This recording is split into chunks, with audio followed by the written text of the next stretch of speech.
Now, as you enter, I'm going to move you over to the other darkened out area. This is the other map that we have. And you guys are basically entering the hall from here.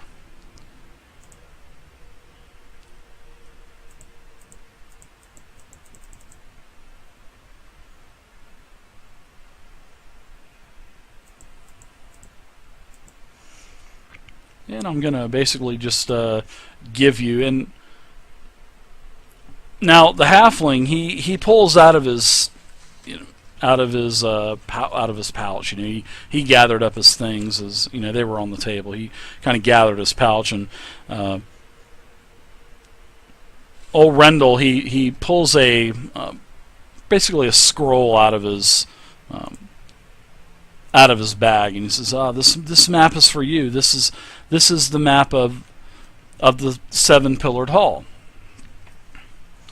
Now, of course, you guys are going to have to find out what each of these locations are, but it's sort of like it is basically an underground city.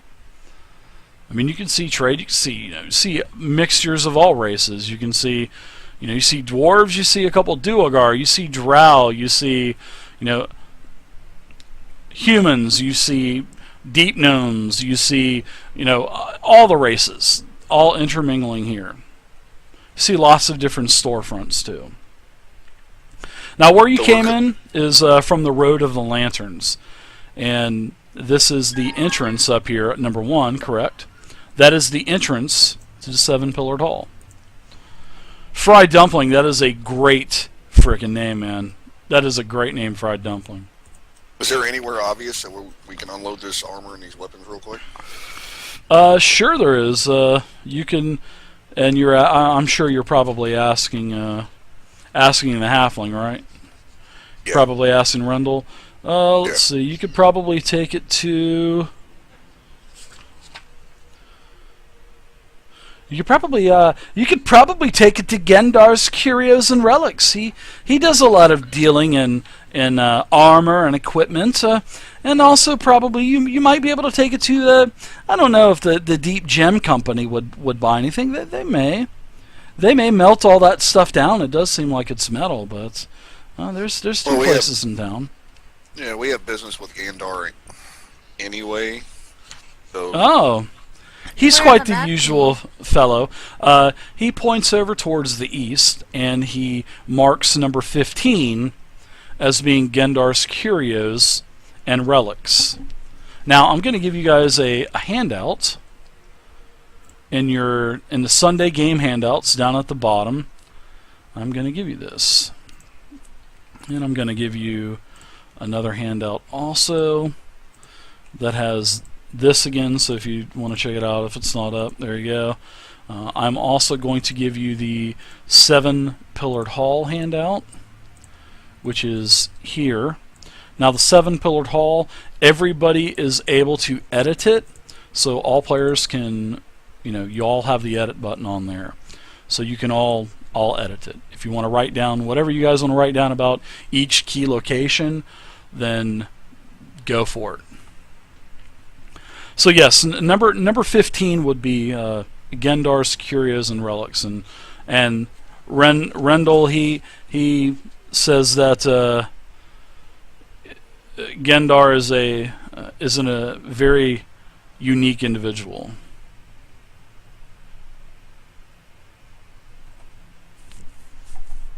What do you guys think? Should we go check out this Halfling's Inn, since he kind of owes us? Oh, absolutely! I'll take you there now. And he just kind of points down to the south and number 10, and it's actually probably one of the taller structures in the 7-pillared hall. That is the Halfmoon Inn. Why don't we get rid of this armor and weapons? If we go into the inn, someone will steal it. So let's sell it first. Nothing will be stolen. You can keep your cart in the stable area. I assure you nothing will be stolen, Mr. Gim, as long as you don't threaten and bash my head in. I'll see sure that none of your things are taken. Oh, that's very kind of you, Rendil. You're my special guest for sort of like saving my head. Well, I think it's best if we unload all this stuff at Grandor's first, and then we'll be along shortly towards the end. Is that okay? Sure thing, but let me give you a little bit of advice. Seeing that you saved me, maybe I might save you. Now, remember, that armor is marked with the mark of the Blood Reavers. Now, if you're selling that armor to Grendar, how do you know that Grendar is not associated with the Blood Reavers?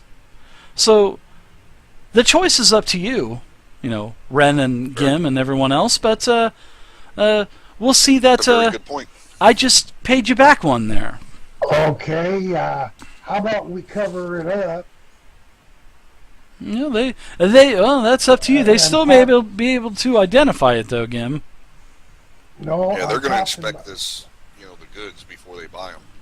Maybe no, I'm talking about putting the cover over the armor and the weapons and park it where the halfling stated. Yes, in the stables, Gimli. Yeah, and we can deal with it later.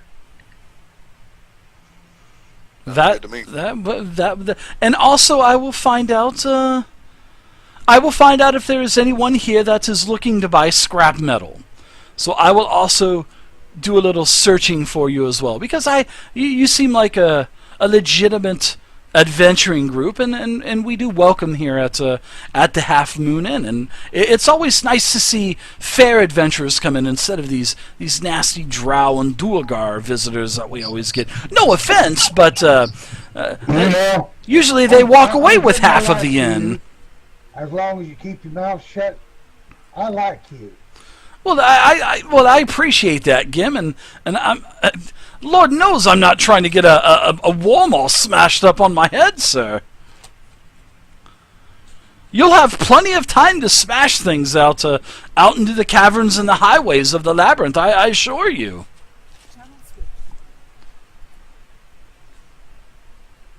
Our dwarf friend here probably needs something to eat. And can you accommodate that? Yeah, absolutely. My aunts will take care of you.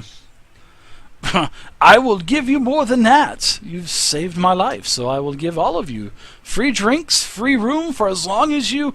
And my aunt won't mind. She won't mind at all. She's my favorite aunt, and I'm her only nephew. So we'll head over there. So you guys head over to the Halfmoon Inn, which, like I said, is number 10.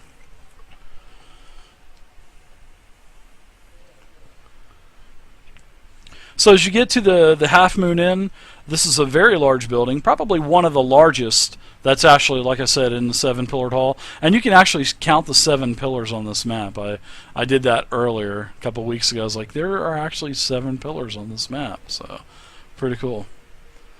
So this large building sits against the side of the hall and serves as a trading post, a tap room, and an inn.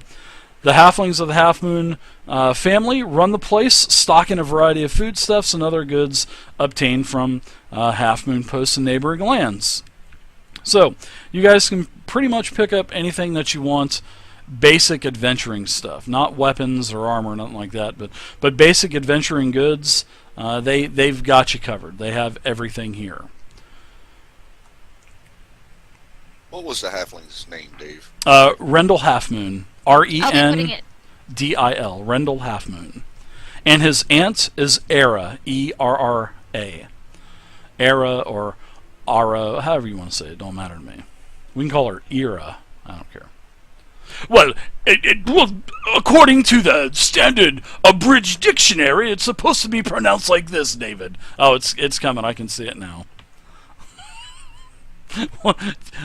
Wait for it. Where's it at in chat? Wait for it. I kid. Yeah, and his aunt, Era, she runs the inn, and there's several other, Halfmoon, with the names of Halfmoon, they're working also. So we're able to like stash this cart with all this Yeah. contraband. Oh I yeah. guess, and Oh yeah. Yeah. Contraband. Rendil, he takes the horses and guides it right into that stable area. Right in the back, there's a nice enclosed stable area. good enough. Everything, the atmosphere is pleasant in here. Everyone is friendly, and as you kind of walk around, you can see that there is, the inn portion where you can check in, and Rendil goes over to the counter, and you see this short, very, very, very tall halfling. I mean, she's towering over the counter, and he's turns around, points back over towards you guys, and she waves everyone over and introduces herself as Era Halfmoon. She says, "I heard that you saved the neck of my nephew here." That we did, Ira. Nice to meet you. Well, it's nice to meet you as well. And what was my nephew doing here? What was Rendil doing? He'd gotten himself in some sort of trouble, and Sounds like Rendil. yeah, he had gotten messed up and snatched up by some hobgoblins, and they were looking. Sounds like they were looking to sell him to some slavers. That's unfortunate. Yeah, word around town here lately has been there has been some new slavers looking for people to take. I guess they've been taking them from around the Nenterville. Is there any word of who they're in league with, who they're operating with, who? Well, my nephew just told me that they're Blood Reavers. They were part of the Blood Reavers. I would check there first. I mean, the Blood Reavers, those they're not the most friendly bunch. I don't even let them in here. I've over the past couple years, every time they come to my inn, they take half of everything with them and don't pay for anything. So, yeah, I don't welcome them in here. What? Did they hang out anywhere? These Blood Reavers? No, Is there a place where we can find absolutely. them? Well, yeah, they don't stay here. Their organization they're in another part of the Thunderspire. They're in the Chamber of Eyes.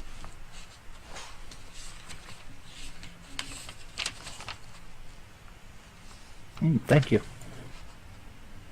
So is there anyone in this section that supports Blood Reavers? Or is everybody Well, on there's their a own? there's a lot of factions in here, Dwarf. There's a lot of open organizations, and there's a lot of secretive organizations as well. I try not to associate myself with either, and most of the time I accommodate both because I just don't want to. I do not want to take sides of one or the other. I enjoy my business that I do have. Wise. Yeah, Okay. looks like she's doing pretty good for herself. I mean, everything is of good quality, very nice, very nicely built structure. Gim probably looks about 20, 30 years old. Probably at the time of when the mages rebuilt, the 7-pillared halls here. This is probably one of the original buildings. But she says, yeah, the Chamber of Eyes is to the east of here, but it is a very I don't know if I would be careful if I was you. I don't even know what would be in there. I mean, there's probably Drow, Duergar. There's a lot of they have a lot of allies, I hear, as it is word here throughout the halls. But somebody needs to take care of these. I mean, especially if they are working in slave trade, if they're taking up a slave trade, that's so 100 years ago. Is there any sort of government, any kind of organized leadership? There is. We have the mages They're the ones that pretty much run everything. So it's safe to say they know about the Blood Reavers operation? Oh, I'm sure they do. I'm sure the Blood Reavers pay them a pretty hefty tax to continue their operations. So if we mess with the Blood Reavers, then we're messing with the mages. Possibly, but the mages would probably just want their cut. There's I don't know if you've heard, but there is a very hefty tax here and the mages seem to know everything that goes on. So if you do do any kind of adventuring, any kinds of dealings, just be wary, because if you do not report these, they will come to you. Who do you report the tax to? Or I have to go to the custom house, which she shows you as location 2 on the map. And basically this is where the mages have their operation. The mages of Sarun, Sarun. And she says, if an ogre comes looking for you, his name is Brug, that's not a good thing. Brugg. Fry Dumpling, yeah, 5e. Horde of the Dragon, Horde of the Dragon Queen's a good start too. House, it'd be safe to say the starter box, that's good. The mages. Yes, if you do any kind of my mischievous nephew here, he has told me that you have a lot of goods that you just acquired from these Blood Reavers on your cart. So if you were to sell those, say to me or to anyone, then we would have to report that sale to the custom house. That is what we have to do. If we do not do that, we get shut down. They put someone else in here that will report to them. So I can't trust anyone, basically. Right.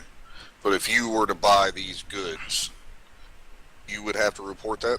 I would have to report them. Yes, because I do not know who I can trust or who I cannot trust.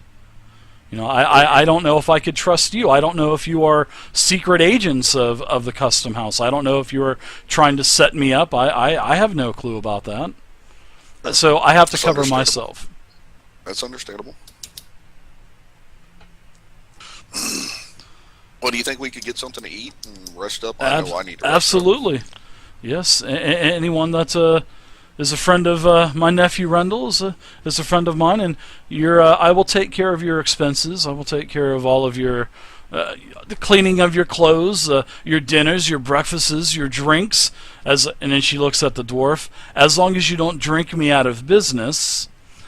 And I will also store your wagon at no additional cost too. So your stay, as long as you are here. I don't drink that much anymore. Greg Bilson, wow! Thank you very much, Greg. That is, wow! If you are the real Greg, thank you so much, man, for the follow. Big fan. Wow! Thank you for the follow. Now you got me all distraught. So now, yes, as long as you just keep your noses clean here in the 7-pillared hall, you should really have no problem at all. But just watch your back. You don't know who you can trust in here. This is the Underdark. Well said. Yeah, I guess after I get something to eat. Absolutely. Dinner is being served in just a little bit. It is...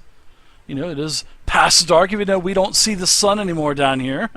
Well, we never did anyway. So she hands everyone keys. Everyone gets their own room. And there is a common room that has a lot of individuals down there that eat dinner. And also from time to time, she has another small little banquet room that if you guys get there first come, first serve, you can snag that up also. And if you want to have any kind of meetings or whatnot, she gives you a key to the stable house. If you want to leave and come and go as you choose with your wagon, you can do that also. And also the feeding of the horses and also their care, it'll be provided for you as well. And she thanks you several more times for, taking care of her nephew. That silly Rendil is always causing troubles. I'm just glad that this time seemed a little bit more worse, and I'm just glad that he's okay. Well, Era, we all appreciate your hospitality. Is dinner almost ready? I think we're all a little bit famished. It is, and she takes everybody to the common room, and there's lots of plates, and several of her kin all halflings, of course, are bringing food out, and it's a pretty busy night. You see a lot of drow, duergar, dwarves, humans, pretty much all of the Heinz 57 variety of races here in the common room, and some small groups, a couple larger groups, but it is not quite a packed house, but there's quite a few people in here, probably about half capacity or so. I'm keeping my eyes open. I don't like the company that we have. You just don't like this duergar. Does everybody seem to be minding their own business? Nobody. Yeah, everybody's drinking, laughing, eating, great food, great eats, vegetables, all kinds of baked muffins and breads and vegetables from probably the farmers that you had seen as you were traveling to Thunderspire Mountain. All kinds of the water's nice and cold, the ale is cold, the food is hot. It's pretty nice. Yeah, I'm gonna eat my fill. Let's eat.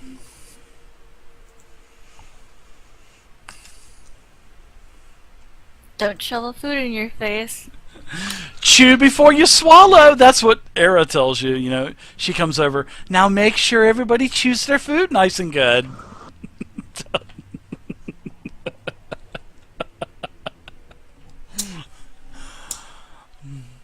All right. So what do you guys say? You guys have a great dinner. You all are around the table. You're off on sort of like one corner of the common room. What do you think? I want to keep my eye out just to see if anybody's has too much attention, or if we're blended in, or Sure. Perception check? Give me a perception check. Nice check. Well, Quillen, you don't see anything unusual. You don't notice anybody kind of like keep looking over at you and looking away when you look over. You don't notice anything like that. So really, actually, nobody knows who you are. That's a great thing. That's what you're able to. Exactly. That's what being a ranger and being a tracker. That you're new to this area, so now is like an important time for you to get away with as much as you can before everyone starts to know who you are, who these companions are. For right now, they could just think that you're traveling through for a night, but you don't think anyone's suspicious of you right now. I want to take a step outside, as if I Sure. was to smoke a cigarette or just kind of Smoke your see what pipe or happens. something, yeah. Like, Pipe weed, yeah. man. Exactly. Yeah. Oh, Sure. yeah. Smoke a bowl,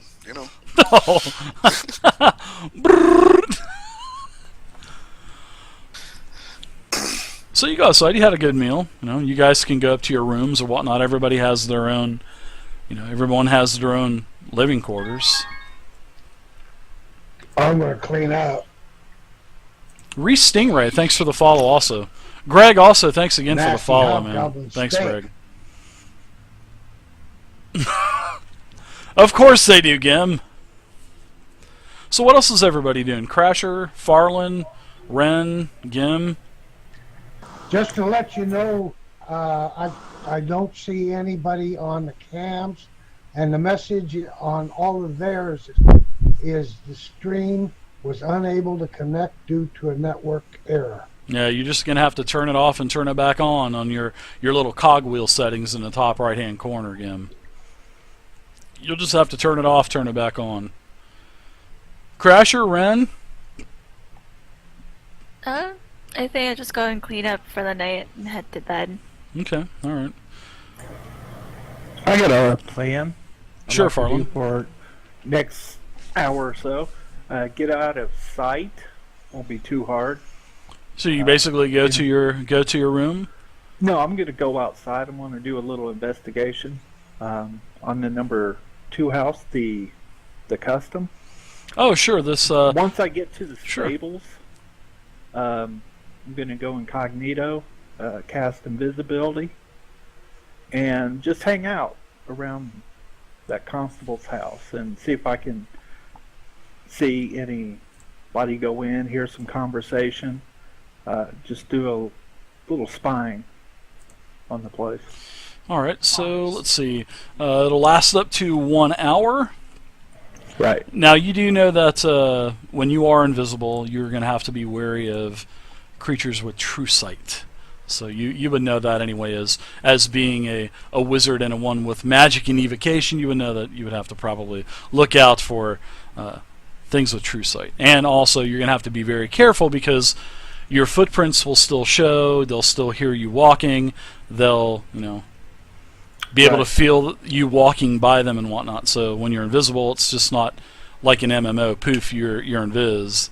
It's there's other variables that go along with it. So yeah, you go to the consideration of what's on the ground. If yeah. it's sand, dust, then I'll try to stay away from people. Walk around it. All right. So over here, this is a stable area. You get your invisibility spell. You're going to have to concentrate for up to 1 hour. So in case you take any kind of damage, or if that stalagmite falls on you, it just happens to fall on you, then you'll have to do a constitution saving throw. But as long as you don't attack, you'll stay invisible too. So you whittle past the first building, this first building here. Kind of walking in between. Where are you walking? Are you walking between these buildings, to the left, to the right, or kind of give me a little general idea of where you're going? Okay. So this first building on the right, as you move by one of these massive pillars in the 7-pillared hall, you notice that these are probably living quarters. You can see several lines outside with clothing on them pinned up. You can see that there's a dwarf outside. She's kind of wringing the laundry and hanging this stuff up. You can see several small plumes of smoke coming up from the rooftop. So these are probably living quarters. Okay. This first area over here. Tonight? It is. I mean, there's some people. Most of the folks are inside, but there are still people running around. And also off in the distance, you can see a very large ogre walking around. Actually, close to where your destination is going to be. Very large ogre, very large creature, about 8 to 9 foot tall. How far is he away from me? He's up by the other building. We'll say that you're about right here, so kind of looking around, and you get a glimpse of this ogre as he comes from this corner here, and he's going from right to left. So now he's walking towards you, and it looks like he's kind of just like walking around, this building that you're going to. So I take a quick glance at building 5 to see if anyone is there. Well, at building number 5, you see some religious iconage outside of this, so it looks like a small shrine. You're not really too sure. Actually, give me a history check. Religion? Yeah, I'd love you to give me a religion or history check. Sure. To see if you see what gods or goddesses are affiliated with this small little temple. Go with a DC 10, just a normal, standard.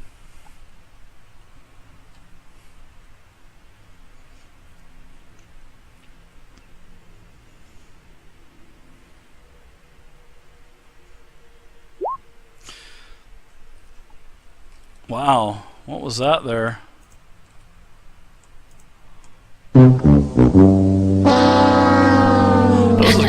That was a crit fumble, my friend. Holy crap. Yeah, you're not, you're kind of, man. For this, you're thinking, I should have been a cleric. I should have been. Right. So, you're not able to determine, you do see some symbols, hammers and some sort of measuring instruments also inscribed into the walls and the doors of this place. A Morden workshop. All right. Yeah, I'm just gonna keep my eye out on that ogre and at the house. And you can see that several people walk in also. It looks like they're going in to possibly pray or offer something to whoever this temple is dedicated to. And you can see that there's several more people in there, kneeling down on an altar. So you can see that it's just a small temple. Now behind you there is a ramp that goes up about 20 to 30 feet, and the stairs are here. I just want to let Okay. you know that there's this way. So are you moving north? Or are you going up the stairs? Or I'm moving north towards Building 3.